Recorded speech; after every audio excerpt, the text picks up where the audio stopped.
کے لیے آج کل کچھ اچھے فیصلے کہیں سے نہیں آ رہے، اور جن فیصلوں میں ہمیں توقع ہے کہ اچھے فیصلے ہوں گے وہ ہو نہیں رہے ہیں۔ اس کا مطلب یہ ہو کہ آپ لوگ گڈ بکس میں نہیں ہیں اس سے؟ یہ مطلب تو ابھی اگر آپ کو سمجھ آ رہی ہے تو پھر تو میں افسوس ہی کر مطلب سکتا ہوں۔ آپ لوگوں کو 2 سال سے سمجھ آ جانی چاہیے تھی کہ 2 سال سے جو ہماری شامت بنائی ہوئی ہے اور جو ہمارے ساتھ ہو رہا ہے تمام اداروں کی طرف سے، لہٰذا اس کی سمجھ ابھی تو نہیں ہے۔ سب یہ سب کچھ حکومت کر رہی ہے آپ کے ساتھ؟ یہ سب مل کے کر رہے ہیں، حکومت، اسٹیبلشمنٹ، آپ نے ووٹ کاسٹ کر دیا الیاس مہربان صاحب کو؟ ووٹ کاسٹ کر دیا آپ نے؟ مروت صاحب بتائیے گا کہ جو چیف الیکشن کمیشن ہے وہ سننے میں آیا کہ ملک چھوڑ کر باہر چلے گئے ہیں، کوئی ان کو دیکھیں آج ہمارے ایم این اے صاحب ادھر بیٹھے ہیں، ان کے فرشتوں کو علم نہیں ہے، الیکشن کمیشن نے اس کی ریکاؤنٹنگ شروع کرائی ہوئی ہے۔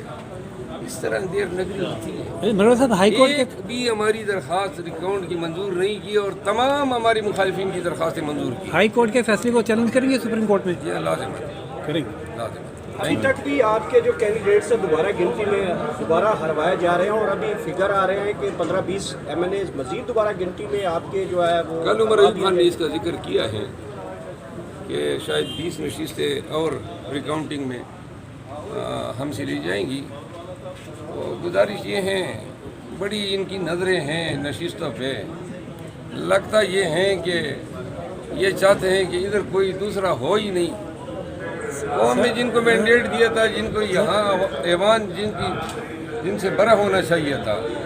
مروت صاحب یہ تو چھوٹی سیٹ ہے نا، آپ کے چیف منسٹر کو ڈسکوالیفیکیشن کا نوٹس ہوا ہے، اس پہ آپ کیا کرتے ہیں؟ بھائی ایک ہی ہمارے پاس صوبہ رہ گیا تھا، وہ بھی ان کے آنکھوں میں جو ہیں جانچ نہیں رہا ہے، اور الیکشن کمیشن میں تو بائی ڈیفالٹ ہمارے خلاف فیصلے ہوتے ہیں، لہٰذا ہم اس کو بڑی ہی کنسرن سے دیکھ رہے ہیں۔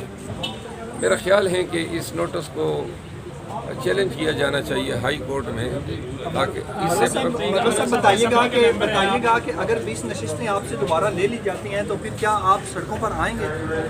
سڑکوں مطلب یہ وہ یہی چاہتے ہیں کہ پارلیمان سے یہ سب ہی آؤٹ ہو جائے اور ہم سڑکوں پہ رہ جائیں۔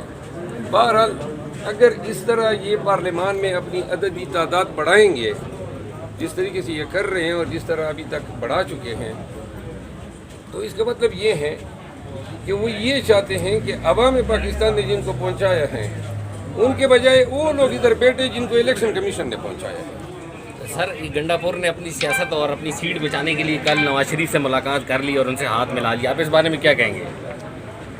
یہ آپ نے جو سوال کیا ہے اس میں آپ نے جواب اپنے تئیں خود دے دیا۔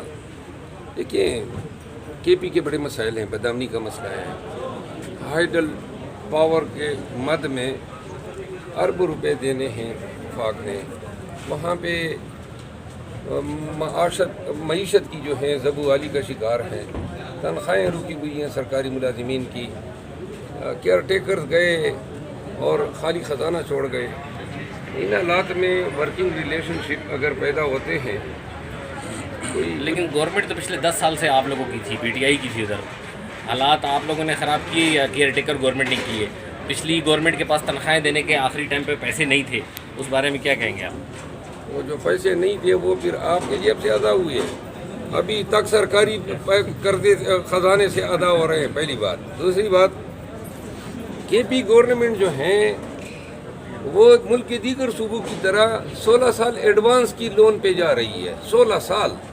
وہ ان کا جو شیڈول ہے ادائیگیوں کا وہ آنے والے 16 سال کے لیے۔ تیسری بات یہ ہے کہ پنجاب، سندھ اور بلوچستان کے مقابلے میں ہماری جو زمینیں ہیں وہ اتنی زرخیز نہیں ہے، ہمارے پاس ملیٹنسی کی وجہ سے انڈسٹری نام کو نہیں ہے، ہمارا جو افغان ٹرانزٹ ٹریڈ تھا اور سینٹرل ایشیا کا 2 سال سے بند ہیں، اور $7 بلین ریونیو جنریٹ ہوتی تھی، روڈ کے کنارے لوگوں کا روزگار لگا ہوا تھا، وہ بند ہیں اور اس کی کوئی وجہ سمجھ نہیں آ رہی ہے۔ اب میری گزارش سنیں، ہائیڈل پاور کی مد میں تقریباً 80 ارب روپے جو ہیں وہ وفاق دے ہی نہیں رہا ہے۔ پھر گیس کی مد میں، گیس کی رائلٹی کی مد میں کرک میں گیس نکلی ہے، लकी मरवत में निकली हैं, डेरा इस्माइल खान में निकली हैं। सारी गैस जो हैं वो लाइनें 1 मीटर मेरे ज़िले में गैस का मेरे ज़िले को नहीं दिया गया, सीधी पाइप निकाल के अब पंजाब को जो है वो गैस दे दी गई है, लेकिन हमें रॉयल्टीज भी नहीं दी जा रही है। तो लिहाजा जब ज़मीन भी आपकी ज़रखेज़ ना हो, इंडस्ट्री भी ना हो और आपके पास रोज़गार के मौक़े भी ना हो, तो ये सूबे जो हैं पंजाब के मुकाबले में ज़बूगाली का शिकार तो होंगे। तो लिहाजा अब वज़ीर आला का यहाँ पे आना और ये टुकड़ा रोना कि भाई हम माशी बदहाली का शिकार हैं, और इसमें उनके आने को फिर इस तरह देखना कि जी उसने अपनी सियासत बचाने के लिए किया, इस तनाजुर में देखें लोग हम पे इल्ज़ाम लगा रहे हैं कि ये लड़ने मरने पे तुले हुए हैं। हम बेसिकली अपना हक मांग रहे हैं। अगर अपना हक मांगना कोई जुर्म है, हमारा मैंडेट चोरी की है, पूरी दुनिया को पता है, पूरे मुल्क को पता है। अब अपने मैंडेट की चोरी का हमने इल्ज़ाम धरा है, आगे से ये धड़ा हुकूमतें बना रहे हैं। आप इनकी एग्रेशन देखें, अज़ब इख्तिलाफ एग्रेशन करती है, अज़ब इख्तिलाफ जो है मोरिद इल्ज़ाम ठहराती है। आप इनका रवैया तो देखिए, ऐवान और ईमान के बाहर निकलने पे जनाब ये मार कटाई कर रहे हैं, पर्चे कर रहे हैं। उनका वज़ीर इत्तलाआत आ गया और अपने तई जो है उसने झूठा बयान दाग दिया कि PTI जो है मईशत को बहाल करने के लिए अब ये प्लानिंग शुरू की है। भाई कहाँ से बोल रहे हैं आप? जितनी एग्रेशन हम कर रहे हैं इसे दुगनी एग्रेशन तो ये कर रहे हैं। हमारा तो हक बनता है, आपने हमारे मैंडेट चोरी किया, आपने हमारी हुकूमत हमसे छीनी, ऊपर से कह रहे हैं कि एहतजाज भी आप नहीं करेंगे, एहतजाज भी आप काम से ज़्यादा होगा। सर मरीम नवाज़ पे आपने इल्ज़ाम लगाया था, उसको आप प्रूफ कर सकेंगे? उसको आप लोगों ने किसी अदालत में या FIA में अपनी कोई आपने वो दिए दरखास्त? मैंने तो कहा था कि मैं शहादत देने को तैयार हूँ अगर कोई रजू करे। लेकिन इल्ज़ाम आप लगा रहे हैं तो आप पेश करेंगे ना? आपने किसी जगह पे कोई मैं पेश करूँगा, आप गारंटी दे दें कि मुझे इंसाफ मिलेगा। सर अगर आप ये गारंटी दे दें, FIA को पेश करूँगा ना जी। मोहसिन नकवी साहब का इदारा है। आप समझते हैं कि मेरी शहादत पेश करने पे सर अगर आपका इल्ज़ाम सही हुआ और आपके पास सही डॉक्यूमेंटेशन हुई तो आपके साथ इंसाफ किया जाएगा? मोहतरम, आप ये समझते हैं कि ये कोई ज़हनी इख्तिरा था? इस सारी पार्लियामान के MNA सीनियर लीडर्स को ला के यहाँ पे पूरी कौम को ये बताना कि जी मुझे टारगेट किया जाएगा, ये मैं मजाक कर रहा था और मतलब है अपने ख़ानदान को, अपने बच्चों को ज़हनी परेशानी से मज़े के लिए दो चार कर रहा था। अच्छा मरवत साहब, ये बताएं कि इमरान खान की जान को खतरे के हवाले से आप जिक्र कर रहे थे कि उसकी जान बहुत ज़्यादा खतरे में है और उनको मारने के लिए एक प्लान तरतीब दिया जा चुका है। अलीमा खान भी ये कहती है, आप भी ये कहते हैं। नहीं, मैंने इस तरह नहीं कहा है। मैं कभी पाकिस्तान तहरीक इंसाफ के वर्कर्स को मैं हैजान की कैफियत पैदा करने की कोशिश नहीं करता हूँ। मैंने ये कहा था कि बुशरा बीबी को इन्होंने खान साहब या पाकिस्तान तहरीक इंसाफ की इजाज़त के बगैर अपने तई बनी गाला को सब जेल डिक्लेयर करके वहाँ पे डाल दिया। क्यों डाला है? अगर आपने सज़ा दी है तो अडियाला जेल में रखें उनको। हमने पिटीशन की है कि इसको वापस अडियाला जेल भेजें, नंबर 1। और बुशरा बीबी गई भी थी गिरफ्तारी देने के लिए अडियाला जेल में।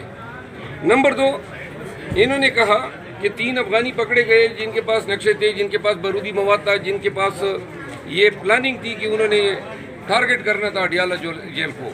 और ये 7 मार्च की बात है। आज हाई कोर्ट में जब समाअत हो रही थी, जो ये होम डिपार्टमेंट ने कतगन लगाई थी मुलाकातों पे, जिसको मैंने चैलेंज किया और आज वो कतगन ख़त्म हो गई है, तो उन्होंने जो रिपोर्ट पेश की उसमें IB की रिपोर्ट पेश की जो मैंने पढ़ी। IB ने तो ये आश्कारा किया है, ये इंकशाफ किए हैं वो अफगानी जनवरी में गिरफ्तार हुए हैं। तो आप जनवरी में गिरफ्तार शुदा लोगों को आप 2 माह रख के फिर कौम के सामने लाते हैं कि जी ये इनकी ये है। असल में ये सारा काम इसलिए कर रहे हैं, ये मुलाकातों की पाबंदी भी, कि वो ये बताना चाहते हैं कि अडियाला जेल में गैर महफूज है तो खान को बनीगाला शिफ्ट करते हैं। तो बनीगाला कर जाते हैं, बनीगाला जंगल है, उसको प्रोटेक्ट करने के लिए पूरी पलटन दरकार है। पलटन इन्होंने देनी है हमें प्रोटेक्ट करने के लिए। सबसे महफूज जगह देखें, ये भी क्या मुल्क हैं कि हम अब अपने लीडर के लिए सबसे महफूज जगह जो है उसके घर के बजाय जेल को समझ रहे हैं।